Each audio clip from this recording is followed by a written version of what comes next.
సెకి సెకి ఒప్పందంలో ఏది సోలార్ విద్యుత్ దాంట్లో లడ్డూలాగా దొరికితే జగన్మోహన్ రెడ్డిని వదిలేశానని చెప్పేసి అసలు ఒకవేళ అది నిజమే అని అందరికీ తెలుసు. అయినా కూడా ముఖ్యమంత్రి చంద్రబాబు నాయుడు గారు ఓపెన్గా చెప్పేశాడు.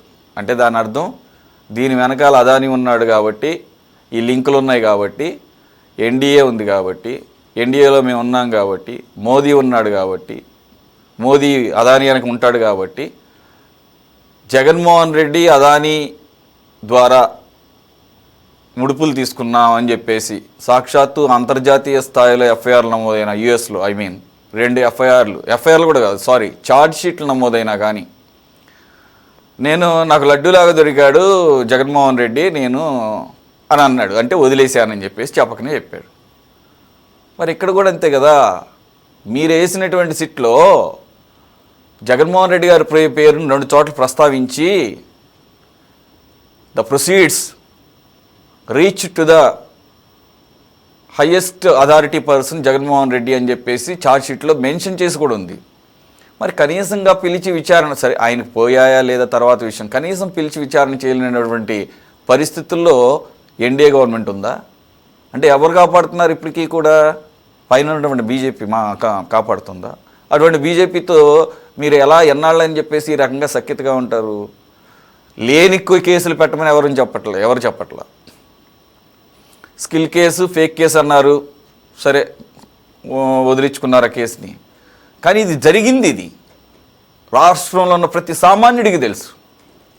ఎందుకంటే లిక్కర్ అనేది దాని గురించి అందరికీ ఎంతో కొంత అవగాహన ఉంది. ప్రపంచవ్యాప్తంగా ఇండియాలో కశ్మీర్ టు కన్యాకుమారి దాకా దొరికేటటువంటి ఏ బ్రాండు 2019-24 మధ్యలో లేదు. ఇక్కడ ఎప్పుడు కనీవిని ఎరుగనటువంటి బ్రాండ్ని ప్రజల మీద రుద్దారు. స్పూరియస్ లిక్కర్ని జనాల మీద రుద్ది వారి ఆరోగ్యాలతో ఆడుకున్నారు. ఇది గమనించారు ప్రజలు. దానిలో భాగంగానే ఇచ్చినటువంటి తీర్పులో అది కూడా ప్రతిబింబించింది. ప్రజలకి తెలిసింది. సిట్టు అక్కడ క్లియర్గా అక్కడ ప్రొసీడ్స్ని చూపిస్తోంది. 3,500 కోట్లు అని చెప్పేసి తేల్చారు. కానీ ఇది చాలా పెద్ద కుంభకోణం, ఇక్కడ అందరికీ తెలుసు. ఇది ఆన్ పేపర్ మీకు కనపడింది 3,500 అవ్వచ్చు, ఆఫ్ ది పేపర్ చాలా వేల కోట్ల రూపాయలు ఉండే అవకాశం ఉంది. ఎందుకనంటే ఆ డిస్టిలరీస్ అన్నింటినీ కూడా ఆ రకంగా మేనేజ్ చేశారు కాబట్టి. సార్ మరి ఇక్కడేమో 4,000 కోట్లు అని చెప్పేసి ఈడీ అంటోంది, ఇంకొక 500 కోట్లు పెంచుతో. ఈ ఈడీ కూడా లాస్ట్ 1 year బ్యాక్ అనుకుంటా ఫస్ట్ టైం దీంట్లో వాళ్ళ స్థాయిలో వాళ్ళు కూడా ఒక ఎఫ్ఐఆర్ ఏదో నమోదు చేశారు. మళ్ళీ ఇన్నాళ్ళకి ఈడీ కదిలింది. ఈడీ పనితీరు మాకు అందరికీ బాగా తెలుసు. బయట రాష్ట్రాల్లో ఏ రకంగా దాన్ని మిస్యూజ్ చేస్తున్నారు. రీసెంట్గా West Bengal is one of the classic example. ED అఫీషియల్స్తో అక్కడికి వెళ్ళి వాళ్ళ ఆఫీసుల మీద దాడి చేశారు, ఎలక్షన్ మెటీరియల్ సంబంధించినటువంటి. సరే, అది అక్కడ గొడవ వాళ్ళు చూసుకుంటారు. కాబట్టి సార్ మరి ఏం జరగబోతోంది? ఏదో 4 అరెస్టులు చూపించేసి ప్రజల కళ్ళనీళ్ళు దురిస్తే కుదరదు. ప్రజలకు చాలా తీవ్ర నష్టం జరిగింది, డబ్బు రూపేణా కన్నా కూడా ఆరోగ్యరీత్యా. So sir, how you gonna shape up this case అన్నారు కదా 22వ తారీఖు. అలాగే జగన్మోహన్ రెడ్డిని కూడా పిలిచే రోజు ఎందుకు ఉండదు? రావచ్చేమో, ఆ రోజు కూడా రావచ్చేమో. తప్పకుండా ఇది చాలా మీరు అన్నట్టు చాలా పెద్ద లింకులు ఉన్నాయి. మనీ లాండరింగ్ జరిగింది. పోతే మీరు అన్నట్టు 3,500-4,000 కోట్లు కాదు, ఇంకా చాలా చాలా పెద్ద స్కామ్ ఇది. పైగా జే బ్రాండ్స్ మనుషుల ప్రాణాలతో చెలగాటమాడినటువంటి స్కామ్ ఇది. పోతే కూలి వాళ్ళ డబ్బులంతా గుంజేశారు. మామూలు రేట్లు పెట్టకుండా హై రేట్స్ పెట్టారు. హై రేట్స్ పెడితే కూలీనాలి చేసుకునే వాళ్ళు మందు తాగరని చెప్పి ప్రచారం చేశారు. ఆ విధంగా పేదవాడి జేబుని ఖాళీ చేయించారు. అదేవిధంగా వాళ్ళ కుటుంబాల్లో రూపాయి కూడా ఇవ్వకుండా కూలీనాలి చేసుకునేవాడు ఇంటికి పోతే పెళ్ళాం బిడ్డల దగ్గర తగాదాలు జరిగాయి. అక్కడ కొట్టుకున్నారు, విడిపోయారు, చనిపోయారు. అదేవిధంగా అనారోగ్యం పాలు చనిపోయారు.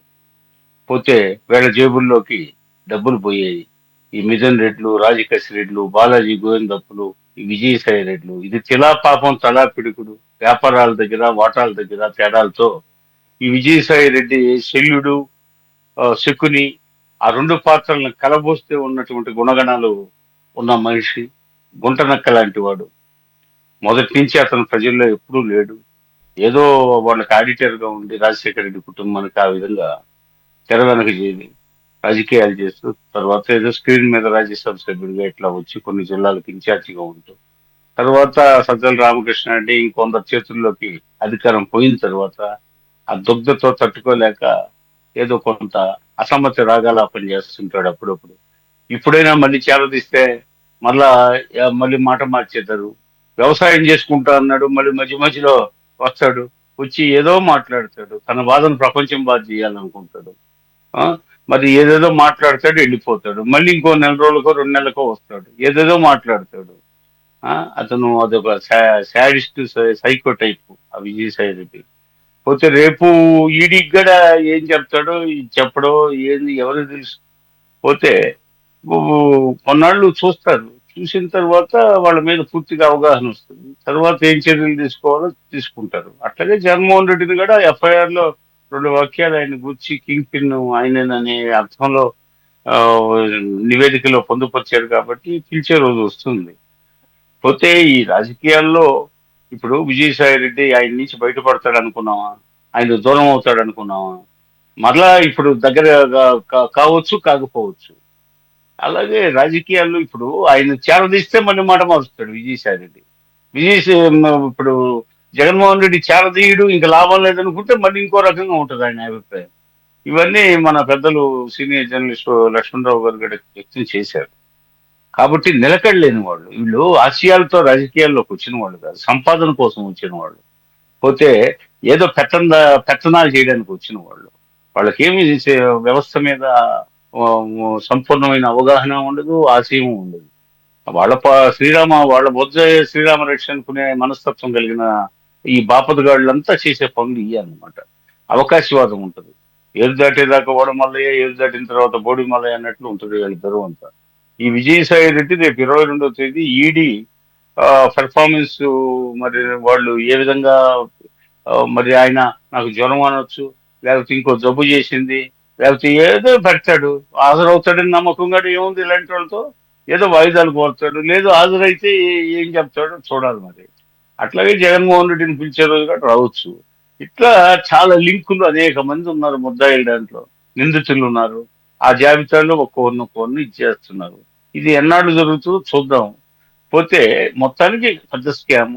ఎన్నికల ప్రచారంలో ఇది చాలా పెద్ద ప్రచారాశ్రమాలలో ఇది ఒక ఆశ్రమం. ఏది కూటమి ప్రభుత్వానికి. పోతే ఇది జే బ్రాండ్, దీని మీద పెద్ద ఎత్తున ఆ, కొన్ని సంవత్సరాల పాటు ప్రచారం జరిగి ఉంది. ఇది కూటమికి ప్రెస్టేజ్ ఇష్యూ. తప్పకుండా నిజాలు నిగ్గు తేల్చడానికి ప్రయత్నం చేస్తుంది. అందులో సందేహం లేదు, అనుమానాలు తావు లేదు. అదేవిధంగా ఇప్పుడు ఆయన ఇప్పుడు ఈ కుంభకోణం ఆ, అనేక మందితో ముడిపడి ఉంది. ఈ ముడిపడిన కుంభకోణంలో ఎవరెవరి వాటాలు ఎంత, ఈ ఎవరెవరి పాత్రలు ఏంది, ఏమేమి పాత్రలు నిర్ణయించబడ్డాయి, ఆ తర్వాత ఆ మనీ ఏం చేశారు, ఎక్కడెక్కడికి పోయింది, ఏ ఏ దేశాలకు పోయింది, ఆయా దేశాల్లో ఏం చేశారు, ఆ గనుల్లో పెట్టుబడి పెట్టారన్నారు, అక్కడ కూడా మద్య వ్యాపారాలు ప్రారంభించారన్నారు, అదే విధంగా రియల్ ఎస్టేట్లు అన్నారు. ఇప్పుడు ఇవన్నీ రేపు వచ్చే నివేదికలో పూర్తిగా రావాలి ఇవన్నీ. మరి అప్పుడు దాకా వెయిట్ చూడడం తప్పదు. కాబట్టి ఇప్పుడు ఈ విషయంలో మాత్రం లిక్కర్ కుంభకోణంలో ఎలాంటి అనుమానాలకి అవకాశం ఇవ్వాల్సిన పని లేదు. కూటమి ప్రభుత్వం ఇందులో వెనక్కి తగ్గే సమస్య లేదు.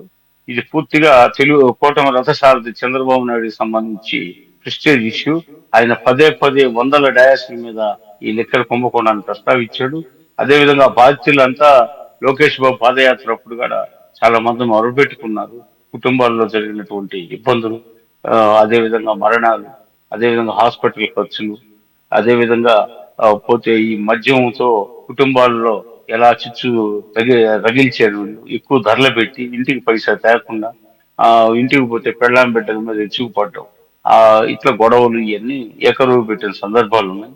కాబట్టి వీటన్నిటిని దృష్టిలో పెట్టుకొని తెలుగుదేశం ప్రభుత్వానికి, పార్టీకి ప్రెస్టేజ్, కూటమి ప్రభుత్వానికి ఇది ప్రెస్టేజ్. ఎందుకు పవన్ కళ్యాణ్ గారు విపరీతంగా మాట్లాడారు దాని గురించి, అదేవిధంగా బాబు గారు లోకేష్ గారు మాట్లాడారు, బీజేపీ వాళ్ళు కూడా మాట్లాడారు. కాబట్టి ఇక్కడ వెనక్కి తగ్గడం అనే ప్రసక్తి లేదు. విజయసాయి రెడ్డిని మెప్పించడానికో పోతే జగన్మోహన్ రెడ్డిని మెప్పించడానికో కూటమి ప్రభుత్వం పనిచేయదు. ప్రధాన శత్రువులు వాళ్ళే మాకు.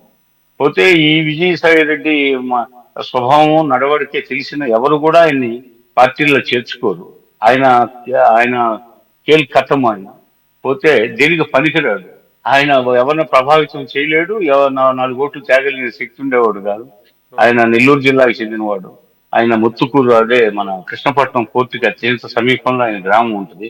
ఆ గ్రామస్తులకే తెలియదు ఆయన ఎవరో సరిగా. పోతే ఆయన ఏదో ఇండైరెక్ట్ గా ఇప్పుడు పవర్ గేమ్ లో వెనకబడ్డాడు కాబట్టి జగన్మోహన్ రెడ్డి ఆయన వాళ్ళ పరివారాన్ని కానీ కొంత బ్లాక్మెయిల్ చేసే పరిస్థితికి వచ్చాడు. సరే, అది వాళ్ళ ఆంతరంగిక విషయం. మా కూటమి ప్రభుత్వాన్ని తప్పుదారి పట్టించే ప్రయత్నం చేస్తే తప్పుదారి పట్టించకపోయినా పోతే ఆయన వదిలే సమస్య లేదు. విజయసాయి రెడ్డిని మేము ఎందుకు వదులుతాం? ఆయన జస్ట్ ఆయనకేదో అక్కడ ఇబ్బంది కలిగి ఏదో కూలి రాగాలు తీస్తున్నాడు. ఇవన్నీ మాకు సంబంధం లేదు. విజయసాయి రెడ్డి మీద విచారణ జరపాల్సిందే, విజయసాయి రెడ్డి ఆనుకోనులు లాగాల్సిందే. విజయసాయి రెడ్డిలో దోషాలుంటే ఆయన మీద కూడా ఛార్జ్ షీట్ ఫైల్ చేయాల్సిందే. అందులో సందేహం ఏం లేదు. ఇది నా వర్షన్. అక్రమ కేసు అని మీరు చెప్పేటటువంటి దాని వాల్యూ 3,500 కోట్లు మాత్రమే on record, on paper. Sir, నేను రామారావు గారితో మాట్లాడుతున్నాను, వైసీపీ రామారావు గారితో మాట్లాడుతున్నాను సార్. మీ వర్షం మీరు కంప్లీట్గా అన్ని పాయింట్స్ టచ్ చేశారు కాబట్టి